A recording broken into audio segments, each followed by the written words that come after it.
بسم اللہ الرحمن الرحیم۔ السلام علیکم۔ آج ہم اس ویڈیو میں شب قدر کی 5 راتوں کی مکمل عبادت کے بارے میں بتائیں گے کہ آپ نے کس رات کو کون سی عبادت کرنی ہے اور کس طرح کرنی ہے۔ اس ویڈیو کو دیکھنے کے بعد آپ کو مزید ویڈیو دیکھنے کی ضرورت نہیں رہے گی۔ اس ویڈیو میں 21ویں، 23ویں، 25ویں، 27ویں اور 29ویں رات کے نوافل کے بارے میں مکمل معلومات دیں گے۔ ویڈیو کو آخر تک ضرور دیکھیے گا۔ ناظرین، لیلۃ القدر شب قدر احادیث سے حضرت انس بن مالک رضی اللہ تعالی عنہ سے روایت ہے کہ جب رمضان آیا تو رسول اللہ صلی اللہ علیہ وآلہ وسلم نے فرمایا، بے شک یہ مہینہ تمہارے پاس آیا ہے، اس میں ایک رات 1000 مہینوں سے زیادہ فضیلت والی ہے، بس جو اس کی نعمتوں سے محروم رہا وہ تمام نعمتوں سے محروم رہا۔ اس کی نعمتوں سے اگر کسی کو محروم نہیں رکھا جاتا مگر وہ لوگ جو بدقسمت ہیں۔ حضرت عائشہ رضی اللہ تعالی عنہا سے مروی ہے کہ رسول اللہ صلی اللہ علیہ وآلہ وسلم نے فرمایا، لیلۃ القدر کو رمضان کے آخری عشرے کی طاق راتوں میں یعنی کہ 21ویں، 23ویں، 25ویں، 27ویں اور 29ویں میں تلاش کرو۔ حضرت انس رضی اللہ تعالی عنہ سے روایت ہے کہ رسول اللہ صلی اللہ علیہ وآلہ وسلم نے فرمایا کہ جب لیلۃ القدر آتی ہے تو جبرائیل علیہ السلام فرشتوں کی ایک جماعت کے ساتھ اترتے ہیں جو ہر اس شخص پر درود بھیجتے ہیں جو کھڑا یا بیٹھا اللہ تعالیٰ کا ذکر کرتا ہے۔ پھر جب ان کے تہوار کا دن آتا ہے یعنی عید کا دن تو وہ اللہ کے بارے میں اپنے فرشتوں سے فخر سے کہتا ہے کہ اے میرے فرشتوں، اس مزدور کی کیا جزا ہے جس نے اپنا کام پورا کر لیا ہو، اور ہمارے رب اس کی جزا یہ ہے کہ اس کی مزدوری پوری دے دی جائے۔ اللہ کہتا ہے، اے میرے فرشتوں، میرے بندوں نے جو میں نے ان پر فرض کیا تھا وہ پورا کر دیا، اور پھر آواز بلند کرتے ہوئے نکل آئے۔ اپنی طاقت، جلال، عزت و اعلیٰ وقار اور بلند مقام کی قسم، میں انہیں ضرور جواب دوں گا۔ پھر فرماتا ہے، لوٹ آؤ، میں نے تمہیں معاف کر دیا اور تمہاری برائیوں کو نیکیوں میں بدل دیا۔ رسول اللہ صلی اللہ علیہ وآلہ وسلم نے فرمایا، پھر وہ معافی لے کر واپس لوٹتے ہیں۔ حضرت عائشہ رضی اللہ تعالی عنہا سے روایت ہے کہ جب آخری عشرہ شروع ہوتا ہے تو رسول اللہ صلی اللہ علیہ وآلہ وسلم عبادت کے لیے سختی سے تیاری کرتے، رات کو جاگتے رہتے اور اپنے گھر والوں کو بھی جگاتے۔ اب ہم آپ کو شب قدر کی عبادت کے بارے میں بتاتے ہیں۔ 21ویں رات کے نوافل۔ پہلی شب قدر کی رات کے نوافل توجہ سے سنیے گا ناظرین۔ 4 رکعت آپ لوگوں نے 2 سلام کے ساتھ پڑھنے ہیں، یعنی کہ 2 کر کے نفل پڑھنے ہیں۔ ہر رکعت میں سورۃ فاتحہ کے بعد 1 مرتبہ سورۃ قدر اور 1 مرتبہ سورۃ اخلاص پڑھیں۔ سلام کے بعد 70 مرتبہ استغفار پڑھیں۔ ان نوافل کے پڑھنے کا ثواب یہ ہے کہ شب قدر کی برکت سے انسان کے تمام گناہ معاف ہو جاتے ہیں انشاءاللہ۔ 23ویں شب یعنی کہ دوسری شب قدر کے نوافل۔ 4 رکعت 2 سلام کے ساتھ، یعنی کہ ان لوگوں نے 4 نوافل پڑھنے ہیں اور 2 سلام کے ساتھ پڑھنے ہیں۔ ہر رکعت میں سورۃ فاتحہ کے بعد سورۃ قدر 1 مرتبہ، سورۃ اخلاص 3 مرتبہ پڑھیں گے۔ ثواب: شب قدر کی برکت سے انسان کی تمام گناہ معاف ہو جاتے ہیں انشاءاللہ۔ اور اسی رات میں آپ لوگوں نے 8 رکعت 4 سلام کے ساتھ، یعنی کہ 2 کر کے آپ لوگوں نے پڑھنے ہیں۔ ہر رکعت میں سورۃ فاتحہ کے بعد 1 مرتبہ سورۃ قدر، 1 مرتبہ سورۃ اخلاص پڑھیں۔ سلام کے بعد کلمہ تمجید 70 مرتبہ پڑھیں۔ اللہ سے اپنی مغفرت کی دعا کریں۔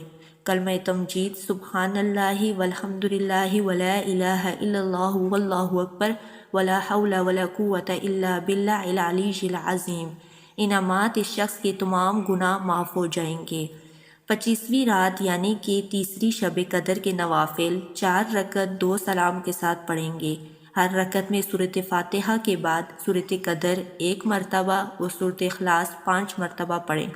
سلام کے بعد کلمہ طیبہ 100 مرتبہ پڑھیں۔ اللہ سے اپنی مغفرت کی دعا کریں۔ کلمہ طیبہ لا الہ الا اللہ محمد الرسول اللہ۔ انعامات: شب قدر کی برکات کی طرف سے اللہ تعالیٰ لامحدود دعاؤں کی برکت سے نوازے گا۔ 4 رکعت 2 سلام کے ساتھ ہر رکعت میں سورۃ فاتحہ کے بعد سورۃ قدر 3 مرتبہ اور سورۃ اخلاص 3 مرتبہ پڑھیں۔ سلام کے بعد 70 مرتبہ استغفار پڑھیں۔ 2 رکعت پڑھیں گے، ہر رکعت میں سورۃ فاتحہ کے بعد سورۃ قدر 1 مرتبہ، سورۃ اخلاص 15 مرتبہ پڑھیں۔ صلوات کے بعد کلمہ شہادت 70 مرتبہ پڑھیں۔ کلمہ شہادت اشہد ان لا الہ الا اللہ و اشہد ان محمدن عبدہ و رسولہ، اور یہ بات یاد رکھیں کہ یہ نماز قبر کے عذاب سے دور رکھتی ہے۔ 27ویں رات یعنی کہ چوتھی شب قدر کی رات 12 رکعت نوافل 3 سلام کے ساتھ آپ لوگ پڑھیں گے۔ ہر رکعت میں سورۃ فاتحہ کے بعد سورۃ قدر 1 مرتبہ، سورۃ اخلاص 15 مرتبہ، سلام کے بعد 70 مرتبہ استغفار پڑھیں۔ انعامات: اس نماز کو پڑھنے والے کو انبیاء کی نمازوں کو پسند کرنے کے ثواب سے نوازا جائے گا۔ 2 رکعت، ہر رکعت میں سورۃ فاتحہ کے بعد سورۃ قدر 3 مرتبہ، سورۃ اخلاص 27 مرتبہ پڑھیں۔ اللہ تعالیٰ اس کے پچھلے تمام گناہ معاف کر دے گا۔ 4 رکعت 2 سلام کے ساتھ ہر رکعت میں سورۃ فاتحہ کے بعد سورۃ قدر 1 مرتبہ، سورۃ اخلاص 3 مرتبہ پڑھیں۔ اللہ تعالیٰ قبر میں عذاب کو معاف کر دے گا اور موت کے وقت اذیت کو کم کر دے گا۔ 2 رکعت، ہر رکعت میں سورۃ فاتحہ کے بعد 7 مرتبہ سورۃ اخلاص پڑھیں۔ سلام کے بعد درج ذیل دعا پڑھیں: استغفر اللہ الذی لا الہ الا هو الحی القیوم۔ نماز اللہ سے اپنے گناہوں کی معافی حاصل کرنے کے لیے بہت بابرکت ہے۔ یہ نماز پڑھنے والے کے والدین سمیت تمام گناہ معاف ہو جاتے ہیں۔ اللہ تعالیٰ فرشتوں کو حکم دے گا کہ وہ اس شخص کے لیے جنت سجائیں۔ 2 رکعت، ہر رکعت میں سورۃ فاتحہ کے بعد علم نشرح 1 مرتبہ، سورۃ اخلاص 3 مرتبہ، سلام کے بعد سورۃ قدر 27 مرتبہ پڑھیں۔ اس کا ثواب یہ ہے کہ اس نماز کو پڑھنے والے کو کثرت سے ثواب ملے گا۔ 4 رکعت، ہر رکعت میں سورۃ فاتحہ کے بعد سورۃ قدر 3 مرتبہ، سورۃ اخلاص 50 مرتبہ، سلام کے بعد سجدہ ریز ہو کر یہ دعا پڑھیں: سبحان اللہ والحمد للہ ولا الہ الا اللہ واللہ اکبر۔ لیلۃ القدر کے لیے وظائف جو آپ لوگوں نے کرنے ہیں: جو شخص شب قدر رمضان المبارک کی 27ویں شب میں 7 مرتبہ سورۃ قدر پڑھے گا، اللہ تعالیٰ اس کے پچھلے تمام گناہوں کو معاف کر دے گا اور اسے آئندہ نیکی کرنے کی توفیق نصیب ہوگی۔ نمبر 2، رمضان المبارک کی 27ویں رات جو شخص 2 رکعت نفل پڑھے اور ہر رکعت میں سورۃ فاتحہ سورۃ اخلاص 7 مرتبہ پڑھے اور مکمل ہونے پر پڑھے استغفر اللہ الذی لا الہ الا هو الحی القیوم 70 مرتبہ پڑھے، اس کے بعد اس کے والدین کے لیے مغفرت لکھی جائے گی اور اللہ اسے جنت میں اعلیٰ مقام عطا فرمائے گا۔ نمبر 3، جو شخص شب قدر رمضان المبارک کی 27ویں شب میں 7 مرتبہ سورۃ قدر پڑھے اور پھر 2 رکعت نفل پڑھے تو وہ عذاب قبر سے محفوظ رہے گا۔ 29ویں رات 5ویں شب قدر کی رات 4 رکعت 2 سلام کے ساتھ پڑھیں۔ ہر رکعت میں سورۃ فاتحہ کے بعد سورۃ قدر 1 مرتبہ، سورۃ اخلاص 3 مرتبہ پڑھیں۔ سلام کے بعد سورۃ علم نشرح 70 مرتبہ پڑھیں۔ انعامات: اس کی آخری سانس مکمل ایمان کامل ایمان پر ہوگی۔ ناظرین، اس ویڈیو کو زیادہ سے زیادہ آگے شیئر کریں صدقہ جاریہ سمجھ کے، تاکہ کوئی بھی کسی بھی عبادت کی رات عبادت کرے تو اس کا ثواب آپ لوگوں کو بھی ملتا رہے۔ ملتے ہیں نیکسٹ ویڈیو میں، تب تک کے لیے اللہ حافظ۔